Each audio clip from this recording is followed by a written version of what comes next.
Bonjour à tous, c'est Jenny Garden, je suis médium énergéticienne et en ce sens, je canalise les messages de votre flamme jumelle. Je canalise aussi votre âme s'il y a besoin ou l'âme de quelqu'un d'autre à partir du moment où vous connaissez cette personne pour résoudre certaines problématiques, avoir des compréhensions, etc. Donc n'hésitez pas, et je fais aussi ces canalisations-là en direct. Voilà. Allez, c'est parti. Si vous souhaitez d'ailleurs avoir des renseignements sur cette prestation, n'hésitez pas à aller voir en dessous dans la description. Vous avez tous les renseignements pour me joindre. Concernant le message d'aujourd'hui, donc c'est un message d'un runner pour cette chaser. La chaser avait posé 2 questions, donc je les remercie tous les deux d'avoir accepté la diffusion de ce message pour justement vous aider aussi sur votre propre parcours de flamme jumelle. Alors, ici la première question c'est: crois-tu que notre réunion est prévue dans cette vie? Voici la réponse de l'âme du runner. Oui, notre réunion est prévue dans cette vie. Nous vivons beaucoup de choses depuis plusieurs dizaines de vies. Au fil du temps, nous avons pu nous croiser, nous mettre des obstacles, puis nous reconnecter. Ces reconnexions ont pu donner différents vécus. Dans certains, nous avons touché du doigt le couple, dans d'autres, nous l'avons réellement été. Pour certains, c'était illégitime, et cela a créé des blocages et des peurs. Pour d'autres, nous avons été des couples légitimes, et cela a été très souvent, pour ne pas dire tout le temps, mal fini. D'où tous les autres blocages dont nous avons hérité au fil de nos nombreuses vies. Je ne compte même pas les autres blocages qui nous sont personnels. Mais la bonne nouvelle est que nous travaillons en conscience, plus ou moins dans cette vie. Cela accélère le processus de guérison, chez toi comme chez moi. Cela permet d'évacuer de nombreux blocages et cela rapproche notre réunion. Alors, je trouve ça très intéressant, ce que partage ce runner dans sa réponse. Donc là, bon, en l'occurrence, on a une info, hein, c'est que la réunion aura lieu, donc on est ravis pour eux. Et on espère que ça se fasse de manière la plus juste possible pour eux, c'est-à-dire qu'ils soient guéris tous les deux pour pouvoir se réunir de manière correcte. Sinon, on n'est pas dans une réunion, on est sur des retrouvailles avec d'autres allers-retours, hein, bien évidemment. C'est pour ça que je dis ça. Donc je trouve intéressant qu'il évoque toutes ces vies antérieures où ils se sont croisés, où ont des vécus différents ensemble, etc. Des vécus qui ont été souvent difficiles, compliqués. Et c'est vrai que je le vois dans les soins, quand on va travailler sur les vies antérieures avec la flamme jumelle, souvent il y a des choses très coriaces, que ce soit entre les deux jumeaux où il y a eu des grosses séparations très douloureuses, très difficiles, parfois atroces aussi, des histoires de meurtre, des histoires de décès l'un devant l'autre, etc. Enfin, c'est très très très très lourd souvent. Il y a beaucoup de choses. Souvent, parfois, il y a aussi des histoires de tierces. Souvent, les tierces qui se sont mis au milieu de ce couple pour faire travailler aussi les duos de flammes jumelles. Donc, parfois, il y a l'illégitimité, effectivement, dans les relations adultères, que ce soit, même si moi je le cautionne pas, ça existe dans ces vies antérieures, ça existe parfois aussi dans cette vie actuelle, on va dire.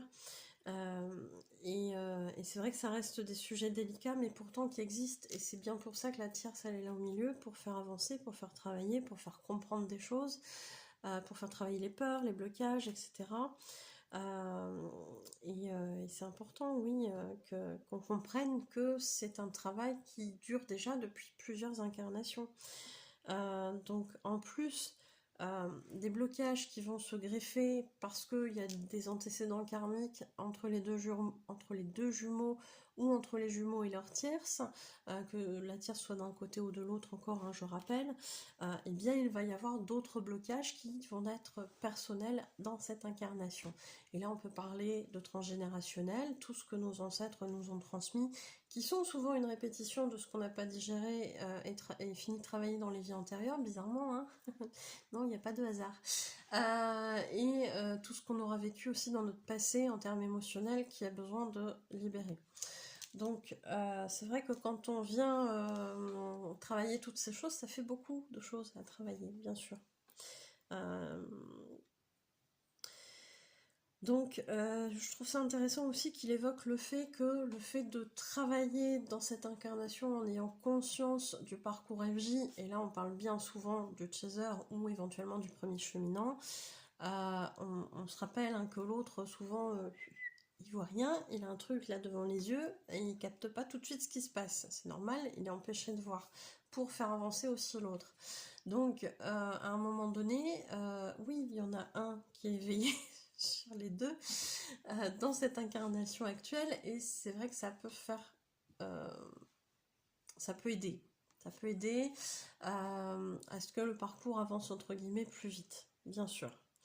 Ce qui était peut-être pas forcément le cas dans les autres incarnations, même si on vivait le lien de la même façon, c'est-à-dire qu'il y avait une intensité qui était là, une attraction pas possible, même s'il y avait là encore des choses qui nous rapprochaient, d'autres qui nous éloignaient de cette flamme jumelle, bah effectivement on a vécu toutes ces choses-là, toutes ces souffrances. La différence c'est que l'un des deux en fait il mettait pas de nom dessus et il savait pas pourquoi il vivait ça. Donc ça a toujours été le runner. Voilà, runner ou deuxième cheminant éventuellement. Et le premier cheminant, pour le coup, dans ces incarnations-là, n'était pas non plus au courant. C'est la seule différence avec l'incarnation actuelle. Donc c'est vrai que ça peut faire avancer un peu plus vite. Ça peut vous permettre effectivement de libérer plus de choses rapidement. Encore faut-il être prêt à ça. Une guérison, elle se fait jamais comme ça du jour au lendemain parce qu'on a décrété qu'il fallait travailler là-dessus, donc on travaille là-dessus et clac, c'est bouclé, on n'en parle plus. C'est pas tout à fait comme ça que ça marche. Quand on n'est pas prêt à faire ce travail-là, on travaille sur autre chose qu'on est susceptible là effectivement de pouvoir libérer rapidement. Donc à voir aussi où vous en êtes par rapport à ces choses-là. Question numéro 2. Où en es-tu par rapport à notre lien et à notre réunion? Ici, l'âme du runner répond. J'avance, la vie m'offre diverses occasions de me réveiller à notre lien, mais mon ego est encore très tenace. Ce qui est souvent le cas hein, chez les runners, hein, effectivement. Le faux self qui garde sous emprise un petit peu ce runner là, qui n'arrive pas à s'en dépêtrer et qui croit que c'est sa vraie personnalité en plus, hein, tellement ça fait longtemps qu'il est là. Alors mon âme fait ce qu'elle peut. Ouais, l'âme fait ce qu'elle peut. J'ai souvent des âmes là, qui me disent j'essaye, hein, mais c'est pas facile. Hein. Ouais, il faut que l'âme elle trouve un créneau, en fait, une petite faille là pour venir et c'est pas comme ça que ça marche. T'es pas sur la bonne voie. Et encore, ça c'est quand le runner entend réellement ces choses-là. Et quand il a le faux self qui revient, souvent c'est un peu mort. C'est-à-dire qu'il va saboter lui-même sa propre évolution parce qu'il y a le faux self qui aime bien le garder dans sa zone de confort. Hein. Et malheureusement, ça existe pendant un certain temps sur le parcours du côté des runners. Je prends parfois quelques foudres karmiques que je n'interprète pas comme telles. Et non, ça va être de la faute des autres. Ça va être « Oh mon Dieu, j'ai pas de chance. Pourquoi je tombe toujours sur des gens méchants ?» Alors non, tu tombes pas forcément sur des gens méchants, c'est juste qu'à un moment donné, le monde s'adapte aussi à ce que tu dois voir. Et peut-être que justement, on essaie de t'amener, cher runner, des compréhensions sur le fait que les gens, effectivement, ne sont pas forcément ceux que tu crois, ou peut-être qu'il y a des parts de toi que tu as travaillé par rapport à ce que le monde te renvoie aussi. Donc, mais quand le runner il n'est pas prêt, il verra pas ça. Il faut qu'il soit prêt. Il faut qu'il soit prêt à le voir. Et ça peut mettre du temps chez les runners. L'univers insiste. Bah oui, tu m'étonnes. Si tu vois pas un message, l'univers il te le ramène. Hein. Que tu sois runner, chaser, pas flamme jumelle, ça va revenir. Hein. J'ai fait une faute là, je vais la corriger. Il est temps que je me réveille pour continuer mon chemin de guérison. J'ai tous les chasers qui font oui, il est temps. le moment, je ne me rends pas encore compte que dans la matière, je ne me rends pas encore compte dans la matière que notre réunion est possible. Mais à l'intérieur de moi, je sais que nous nous retrouverons. C'est vrai que ce qui est dit souvent quand on a des runners qui sont réveillés, c'est qu'ils savent depuis le début que leur chaser, c'est la personne qu'il leur faut. Que c'est la personne de leur vie. Sauf qu'en fait, pendant un temps, ils mettent un gros truc là par-dessus, ils disent non, non, j'ai pas envie de voir ça. Parce que y a plein de choses derrière, soit je mérite pas, etc. Hein, on connaît un peu le truc. Hein. Donc c'est vrai que c'est pas évident, mais eux aussi, comme le chaser, ils ont besoin de retrouver l'amour d'eux-mêmes pour avancer et faire bouger les choses dans leur vie. Ça prend le temps que ça prend. Et voici le message libre. Je te remercie pour les prières que tu m'adresses, tous les mots ou les pensées d'amour que tu m'envoies. Cela me fait du bien. Mais je ressens aussi tes attentes et le manque que tu ressens. Cela est un peu plus désagréable pour moi. Cela baisse mon taux vibratoire. Il est déjà moins haut que le tien. S'il te plaît, sois vigilante à tes pensées négatives. Toutes celles qui se cachent à ton mental, mais que je ressens tout de même. Rehausse tes vibrations afin de penser en conscience à moi, car quand elles passent toutes seules, le bon comme le mauvais m'arrive. Quand tu es dans des hautes vibrations, cela me permet d'avancer plus vite. Donc, je vais vous expliquer là ce qu'il évoque. C'est vrai que sur le parcours, vous allez souvent entendre il faut envoyer de l'amour à son runner, gna gna gna, ça va l'aider, etc. Oui, si toutefois, effectivement, cet amour, il est dénué de toute trace de colère, d'attente, de manque, etc. Ce qui n'arrive pas tout de suite hein, sur le parcours d'un chaser en général. Et parfois, on pense être en complétude ou pas loin de l'être, avoir travaillé, libéré la colère, et finalement, on se rend compte qu'il y en a encore un peu après. Alors, de la colère, de la tristesse, du manque, enfin, après, vous mettez ce qui est bon pour vous derrière. Mais il peut y avoir tout un tas d'émotions négatives qui sont encore présentes parce que pas totalement évacuées, même si vous avez fait le plus gros. Et dans ces cas-là, le runner il ressent aussi ces petites traces là d'émotions négatives qui sont encore présentes et qui viennent alourdir pour peu qu'ils soient en une heure de l'âme. Là, en fait, vous le faites plonger un peu en. C'est pas de votre faute, il est déjà pas bien, mais vous venez en rajouter une couche. Alors, c'est pas de votre faute non plus, vous le faites pas consciemment. C'est pour ça qu'on vous dit soyez vigilant à comment vous envoyez des pensées, faites-le vous, mais de manière plus contrôlée entre guillemets que quand ça va partir un peu comme ça, où il va sentir se reprendre en fait des émotions négatives, alors que s'il est déjà pas très bien, ça peut amplifier un peu son mal-être. Après, j'ai envie de dire, tout est juste sur le parcours, hein. Il faut pas non plus être là dans le calcul absolu. Je trouve ça très lourd. Maintenant que je suis un peu plus équilibrée dans mes énergies, moins dans le contrôle, je trouve ça très très lourd ce genre de choses maintenant. Et il y a vraiment cette idée de, à un moment donné, on vit ce qu'on doit vivre, tout simplement. Arrêtez de vous prendre le chou. Oui, mais il faut pas que je fasse ça parce que sinon mon honneur ceci, oui cela, oui machin. Vous vivez ce que vous avez à vivre. Si à un moment donné vous avez un truc à dire à votre honneur, même si c'est pas super cool dans les énergies, dites-lui. Après vous pouvez travailler la façon de le faire, de le dire, mais dites-lui, parce que sinon ça risque de sortir de manière incontrôlée et ça va être compliqué, ça va être pire. Dites-lui, amenez-lui ces choses-là. Et même si lui ça vient taper dans sa blessure, vous n'êtes pas responsable, c'est lui qui n'a pas guéri sa blessure.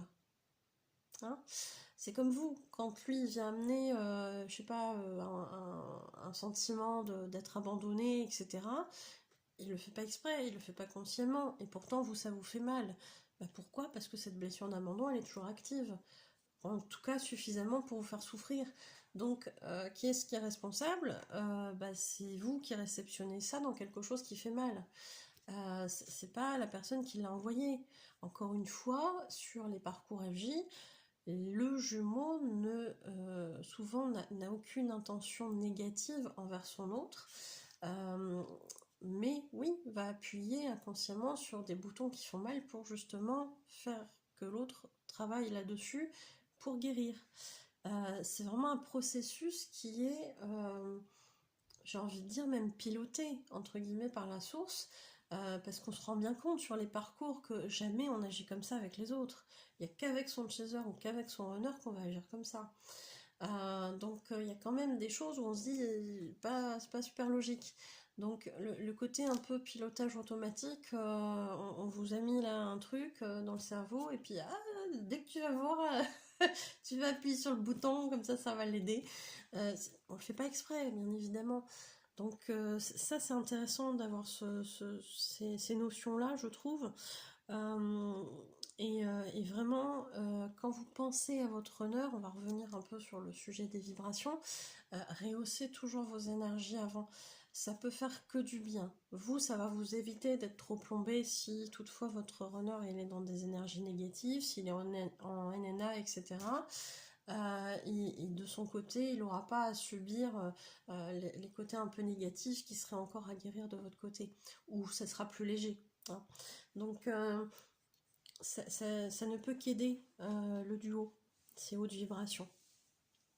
Donc comme il le dit, quand tu es dans des vibrations hautes, cela me permet d'avancer plus vite. Et parfois j'en profite pour t'envoyer mon matériel traumatique afin que tu l'évacues pour moi. Bah oui, parce que c'est comme ça aussi que ça fonctionne le parcours FJ, c'est-à-dire que pendant un temps, le matériel traumatique, effectivement, ça va être le chaser qui va l'évacuer pour son runner. Ça changera après, mais il y a un temps où c'est comme ça. C'est pour cela que tu dois rester haute en vibration pour garder un équilibre dans tes énergies afin qu'au moins un de nous deux puisse garder la tête hors de l'eau. Le chaser, il est censé rester stable à une certaine fréquence. C'est-à-dire que s'il y a un seuil sous lequel il descend, ça peut être dangereux pour le duo au sens énergétique du terme, parce que l'intérêt du duo, c'est qu'on garde un équilibre à peu près. Alors c'est toujours des ajustements à faire tout le long du parcours. Sur la fin, on y arrive beaucoup plus.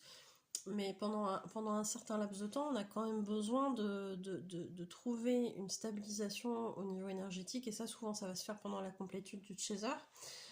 Pour justement que le chaser, quand il va récupérer des choses négatives de son runner, il ne descende pas trop bas. Sinon, l'équilibre, il est perdu. Et puis ça peut plomber aussi le chaser qui est en train de faire un travail hyper important pour que le runner puisse travailler ensuite. Son gros du boulot. Hein. On va dire ça. Donc l'un de nous doit toujours garder l'équilibre énergétique sur le lien. Et pour nous, c'est souvent toi qui s'y colle. Je t'en remercie et j'espère être à la hauteur de tes attentes. Dans mon mental, je suis souvent dans le doute par rapport à toi. J'aimerais plus, mais je refuse encore beaucoup le lien. La vie me montre, que ce n'est pas le bon chemin, mais je fais encore ma tête de mule. Ce ne sera pas toujours ainsi, garde la foi, je t'aime. Effectivement, les runners sont tellement dans cette illusion de liberté à obtenir coûte que coûte, qu'en fait, ils se rendent pas compte qu'ils sont pas libres du tout, qu'ils cherchent à lutter contre quelque chose contre lequel ils se sentent emprisonnés, et ils vont pas forcément dans la bonne direction, pensant illusoirement être dans ce choix libre, de libre arbitre, de... c'est hyper ironique en fait quand on y pense. Le chaser, le runner qui est là et qui se dit mais je suis libre en fait, je fais ce que je veux. Bah non, en fait t'es tellement embrigadé, enfermé dans ton masque social que tu agis en fonction des autres, que tu agis en fonction il faut pas blesser un tel, etc. Donc bah je vais pas faire ça. C'est tout le contraire de la liberté, sauf que ils sont... Je sais pas, ils sont à l'intérieur convaincus que c'est des choix libres, mais non, c'est tout le contraire en fait.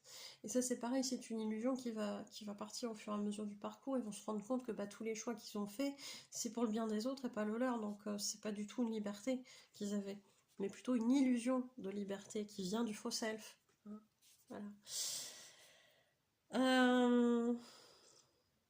Effectivement, quand la vie va leur montrer en fait qu'ils sont pas sur le bon chemin, en leur envoyant des foudres karmiques, etc., bah, certains, oui, vont s'obnubiler à résister, à rester dans la voie qu'ils ont choisie, soi-disant avec le cœur, mais il est où ce cœur quand tu t'obliges à vivre un truc à tel endroit parce que ça vient conforter tout le monde, parce que c'est accessible à ceci, à cela, machin, mais c'est pas le choix que t'aurais fait, ton choix de cœur, là où tu sens que tu vibres intérieurement, euh, ben non, c'est pas du tout la liberté.